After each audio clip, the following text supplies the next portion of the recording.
नमस्कार दोस्तों। आज हम और एक स्टॉक के ऊपर बात करने जा रहे हैं जिसका नाम है ज़ोमैटो।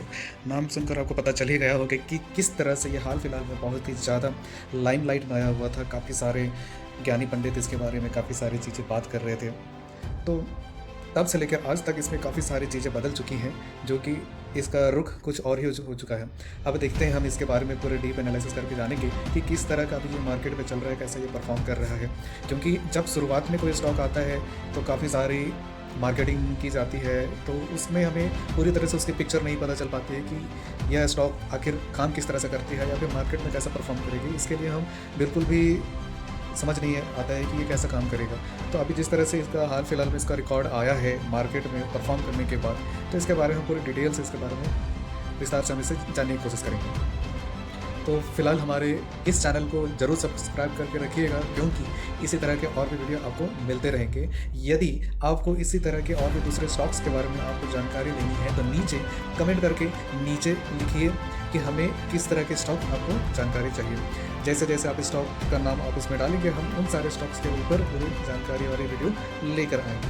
तो चलिए शुरुआत करते हैं ज़ोमैटो की इस सीरीज़ को।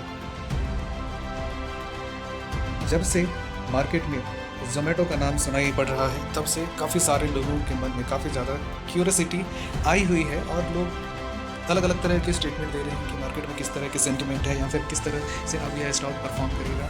लेकिन जैसे कि अभी लगभग 1 साल होने को आ रहा है, उसमें इसने जिस तरह का परफॉर्म किया है, तो उसमें आपको ये बात बताते चले कि 35% के निचले स्तर पर यह काम कर रहा है। तो आप यही समझ कर चलिए कि फ़िलहाल अभी इसको और भी बेहतरीन तरीके से काम करने की ज़रूरत है। क्योंकि जब ज़ोमैटो का आईपीओ रिलीज़ हुआ था, तो उस समय या फूड जो डिलीवरी का जो एग्रीगेटर थी, तो सभी को, दूसरे कंपनीज़ को भी ऐसा लगा था कि शायद हम भी कुछ इसी तरह से मार्केट में आएंगे और फंड इकट्ठे करेंगे और तुरंत हम बेनिफिट कंडीशन में आ जाएंगे। लेकिन फ़िलहाल ऐसा होता हुआ नहीं दिख रहा है और थोड़े खतरे की घंटे बजने लगी है। जितने लोगों ने भी नए स्टार्टअप के ऊपर अभी इन्वेस्ट किया है सिर्फ ज़ोमैटो के मार्केटिंग बेसिस पे, कि जब कोई आईपीओ आता है तो उससे पहले बहुत सारी मार्केटिंग की जाती है, तो अभी उन सारी मार्केटिंग की जो नॉलेज इन्होंने ले रखी थी, और अब जब मार्केट में यह स्टॉक क्रैश होने की कगार पर आ गया है, तब काफ़ी सारे लोग ऐसा सोच रहे हैं कि नहीं, अभी थोड़ा सा ये करेक्शन होगा, उसके बाद ये रिकवर करेगा। नो डाउट ये रिकवर करेगा, लेकिन अभी इतनी जल्दी तो नहीं, क्योंकि मार्केट अभी काफ़ी ज़्यादा डाउनफॉल में चल रही है। हम ऐसा नहीं बोल सकते हैं कि कोविड का सिचुएशन सारे सेक्टर में आया है लेकिन ज़ोमैटो में नहीं आया है। जब दूसरे सेक्टर अछूते नहीं रहे तो फ़र्क इसमें भी थोड़ा तो पड़ने ही वाला है। तो देखते हैं अभी ये कोविड का जो सिचुएशन है वो पार होने के बाद यह किस तरह से परफॉर्म करता है, ये देखने वाली बात होगी। फिलहाल के लिए अभी बहुत गंभीर स्थिति बनी हुई है। 2 दिन पहले की हम बात करें तो जो फूड डिलीवरी ज़ोमैटो की कंपनी है, इसमें 40% से भी ज़्यादा गिरावट आ चुका है और अभी ये 35% के गिरावट के आसपास दिख रहा है। और अभी लगभग यह 81 रुपीज़ के आसपास है। तो काफ़ी सारे लोग अलग अलग तरह के जिंगल दे रहे हैं कि ज़ोमैटो अब टोमेटो के रेट पे आ चुका है। हालांकि इसमें अपना जो घाटा को थोड़ा कम करने की कोशिश की है, तो इसे हम यह नज़रअंदाज नहीं कर सकते हैं कि ये थोड़ा और सुधर सकता है।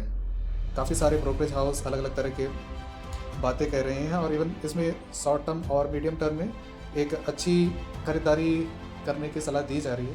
लेकिन देखना यह है कि जो अभी ये 81 रुपीज़ है, अभी और कितना ये सुधर पाता है।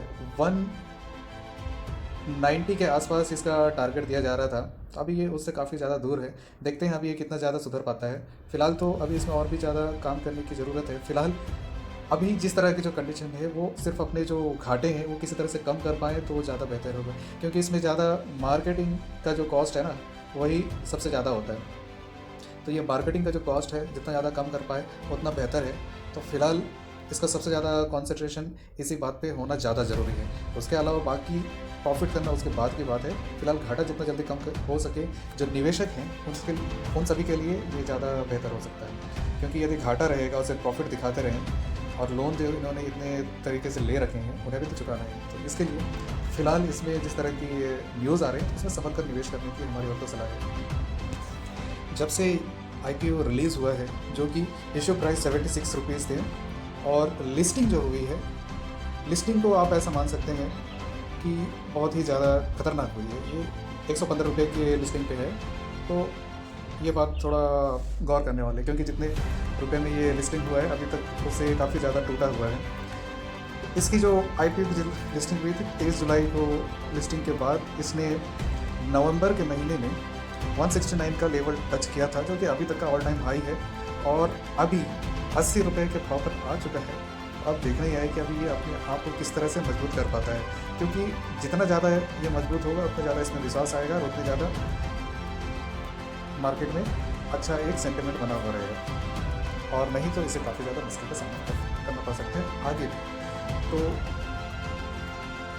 जैसा कि अभी हम बात कर रहे थे, नवंबर के महीने में इसने अपना एक हाई दिया था, जो कि हम मान सकते हैं कि उस समय फेस्टिवल का भी टाइम था और काफ़ी सारे लोग अपने घरों से नहीं निकल रहे थे। तो तब से लेकर आज तक फ़िलहाल तो अभी ये डाउन ट्रेंड में चल रहा है और अपने सबसे निचले स्तर पर अभी ये काम कर रहा है। अगले कुछ महीनों में शायद इसकी स्थिति सुधर जाए, ये बात अलग। दोस्तों, आपको एक मैं इस डेटा में एक बात कहना चाहूँगा कि जब भी कोई IPO आता है कि ये ओवर प्राइस तो रहता है, नो डाउट, ये होता ही है। ऐसा क्यों होता है? क्योंकि इसका जो EPS अप्रिशिएशन है ना, बहुत ज़्यादा हाई बताया जाता है, लेकिन जब कुछ समय ये मार्केट में काम करता है तो इसके बाद उसकी असलियत पता चल जाती है कि वो कितने पानी में है।